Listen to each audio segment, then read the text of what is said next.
కాకినాడ జిల్లా తుని నియోజకవర్గంలో మైనర్పై తాత వరస అయ్యే వ్యక్తి అఘాయిత్యానికి ప్రయత్నించాడు. తునికి చెందిన టీడీపీ దళిత నాయకుడు తాటిక నారాయణరావు జగన్నాథగిరి గురుకుల పాఠశాల నుంచి తాతనని చెప్పి విద్యార్థినిని తోటల్లోకి తీసుకెళ్లాడు. బాలికపై అఘాయిత్యానికి యత్నించగా తోట యజమాని అడ్డుకొని వీడియో తీయడంతో ఈ విషయం వెలుగులోకొచ్చింది.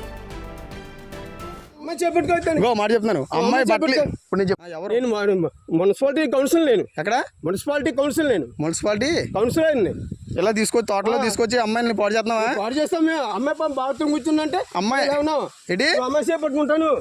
మరి ఎవరో నువ్వు తెలియకుండా నువ్వు పట్టుకుని నువ్వు ఏం చేస్తున్నావు? అమ్మాయి బట్టలు ఏం చేస్తున్నావు చెప్పు. నువ్వు అమ్మాయి చేపట్టుకోవచ్చు. ఇంకో మాట చెప్తున్నాను, అమ్మాయి బట్టలు ఇప్పుడు నేను చెప్తా నాకు పోలీసులకు ఫోన్ చేస్తే కానీ నువ్వు బయట రా బుజ్జి. ఫోన్ చేయి. మీరు చిన్నపిల్లలు తీసుకొచ్చి ఏం చేస్తున్నారు ఇక్కడ? ఎవరు? నేను మున్సిపాలిటీ కౌన్సిల్ నేను ఎక్కడ తోట యజమాని ప్రశ్నిస్తుంటే బాలికను స్కూటర్పై తీసుకొని పరారయ్యాడు నారాయణరావు. బాలిక బంధువుల ఫిర్యాదుతో నారాయణరావును అదుపులోకి తీసుకున్నారు పోలీసులు. గురుకుల పాఠశాల ఎదుట బాలిక బంధువులు ఆందోళనకు దిగారు. హోమ్ మినిస్టర్ అనిత తక్షణమే స్పందించి గురుకుల పాఠశాల ప్రిన్సిపల్ ను సస్పెండ్ చేయాలని డిమాండ్ చేస్తున్నారు.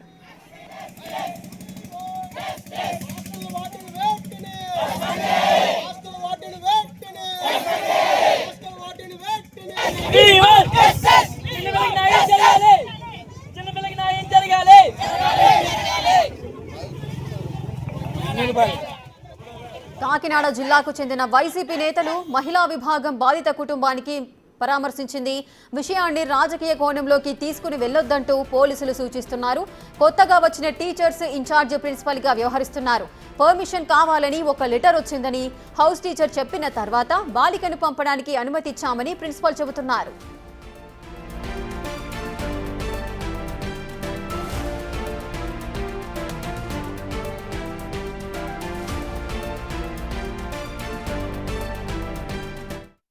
సంబంధం లేదండి.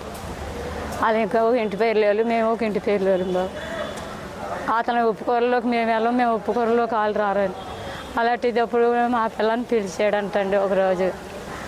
అయితే బాబు మా నాన్న మొన్న చంపేస్తుంది నన్ను, నీ కాడకు నేను ఎందుకు వస్తాను అలాగని మా పిల్ల ఉందంటే అందుకు గురించిగా రానంటున్నావు అలాగని మరుసటి రోజున మన్ని అడిగాడు. పిలిచినంతలో పాడైపోతావా అన్నాడంట. ఆ మాట మీద అమ్మాయి ఎలాగని అంటున్నాను ఆడేవిడ మనవి తేడానికి అలాగని అనేసి మాట్లాడుకుంటా పిల్లలు నేను లోపల పెట్టుకుని ఇందులో ఇంకా హాస్టల్ నుంచి వచ్చిందండి. 2-4 రోజులు ఉండి ఏదో వచ్చేసింది. హాస్టల్కి వేసేసిన తర్వాత ఇక్కడికి వచ్చిందంటండి. ఇక్కడికి వచ్చిన తర్వాత ఆ యదవ అన్నీ ఇక్కడికి వచ్చాడు. ఆ యదవ వచ్చి ఇలాగా వాళ్ళ తాతనండి నేను సంతకం చేస్తాను ఇవ్వమని అడిగాడు అంట. ఓనరా ఆవిడ్ని మేట్రమ్మ గారిని అడిగితే ఆవిడ అన్నదానని అయితే సంతకం చేసేది అప్పుడు నేను దేబెట్టకపోవడం ఏంటంటే వాళ్ళ తాత అంటున్నావు దేబెడతాను అలాగని ఆవిడ దేబెట్టిందంట.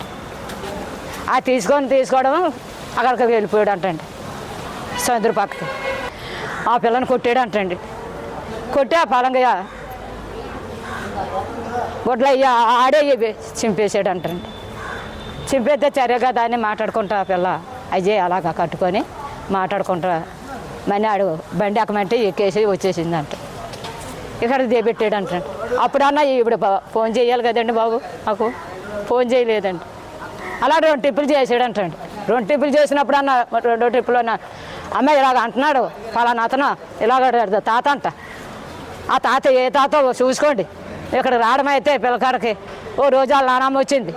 వాళ్ళ నాన్న వాళ్ళ అమ్మ ముగ్గురు ఓ అన్నగారు నలుగురు వస్తున్నారు కానీ మా కాడ కవులు రాలేదు. అలాంటిదప్పుడు ఈ పిల్లడు ఎందుకైతే ఎలాగా మాట్లాడుతున్నాడో మరి వచ్చి మీరు చూసుకోండి అని మాకు ఫోన్ చేయాలి కదండి. చేయలేదండి, మాకు తెలియలేదండి. ఈ అందరు కూడా టీవీలకి ఇచ్చేసి ఎలాగ బస్సాలకి ఇచ్చేసి అన్నీ చేసేస్తే మేము ఏం చేయాలండి? అప్పుడు మాట్లాడుకుంటే ఇంక మా అబ్బాయి ఇది అలాగే తండ్రి మాకు తెలియకుండా ఈ మనిషి ఇలా చేసింది, ఈ మనిషి ఎంతమందికి ఎలాగే తార్చుకుంటుందో ఎంతమందికి ఎలాగే పంపుతుందో అలాగని నా గుండు కొట్టుకోను బాబు.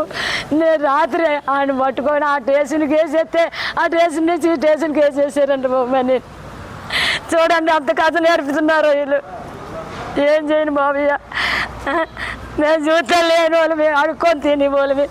దాని తాత చూస్తే బండి మీద ఉంటాడండి, అడుక్కుంటాడు. కాళ్ళు లేవు చేతులు లేవు. అలాంటి తాత అంటే వీళ్ళు అమ్మేసి ఆ పిల్లని దేబేడేసారంటే ఇలాగ ఎంతమంది దేబెడతారు చెప్పండి. నేను కొత్తగా వచ్చాను, రెగ్యులర్ టీచర్ని. అయితే మా ప్రిన్సిపల్ మేడం వాళ్ళ ఫాదర్ ఐసీలో ఉండడం వల్ల మేడం లీవ్ మీద ఊరెళ్ళారు. సో ఈ 2 రోజులు, ఈ 4 రోజులు కూడా స్కూల్, అంటే శనివారం మేడం వెళ్ళారు, రేపు ఉదయానికి వస్తారు. 4 డేస్ కూడా స్కూల్ ఇన్ఛార్జ్ నాకే రాశారు. నేను కూడా లేట్ నైట్ 9:15కి 8:30కి అట్లా ఎవరో ఒక టీచర్స్ అయితే ఒక 2-3 మన క్యాంపస్లో ఉంటారు. డ్యూటీ టీచర్స్ ఉంటారు, స్టడీ టీచర్స్ ఉంటారు, తర్వాత వార్డెన్ మేడం ఉంటారు. అంటే వార్డెన్ అంటే భోజనం పెట్టేది కాపలా కాదు. తర్వాత పీటీ మేడం ఉంటారు, అటెండర్ ఉంటారు, అందరూ క్యాంపస్లోనే ఉంటారు. అయితే ఈ మేడం వచ్చేసి ఆ పాపని పంపిస్తాను అని చెప్పేసి అన్నారు. పంపిస్తానంటే అమ్మ పేరెంట్ అని గుర్తుపడతారు, ఎందుకంటే నేను కొత్త కాబట్టి నాకు పేరెంట్స్ ఐడియా ఉండదు కాబట్టి వాళ్ళు మొదటి నుంచి పనిచేస్తున్నారు. వాళ్ళే హౌస్ టీచర్స్, వాళ్ళే కేర్ తీసుకుంటారు. చెప్పండి, పర్లేదు చెప్పండి. అయితే ఆ మేడం అడిగితే అవునండి గ్రాండ్ ఫాదర్ ఇప్పటికి 4-5 సార్లు అతను వచ్చాడు, మనకి తెలిసిన వ్యక్తి అంటే అప్పుడు ఇంజెక్షన్ చేయించడానికి పంపిస్తానంటే 1 గంట పర్మిషన్ అయితే పంపించాము సార్. ఎంతో సురక్షితంగా ఉంటుందనే ఒక గురుకుల పాఠశాలలో మనం తల్లిదండ్రులు అందరం కూడా పనులకు బయటికి వెళ్ళిపోయి పిల్లల్ని సురక్షితంగా చూసుకుంటారు అని చెప్పేసి మనం పెట్టుకున్నటువంటి ఆ హాస్టల్లో కూడా సేఫ్టీ లేకుండా ఈ కూటమి నాయకులు వాళ్ళ దౌలత్ని చేసుకుంటూ ఇక్కడికి వచ్చి హాస్టల్లో ఉన్న పిల్లల్ని తీసుకొని వెళ్ళి బయటికి వెళ్ళి 1 సారి కాదు 2 సార్లు కాదు 3 సార్లు ఆ పాప పైన అత్యాచారం చేయడం అయితే జరిగింది.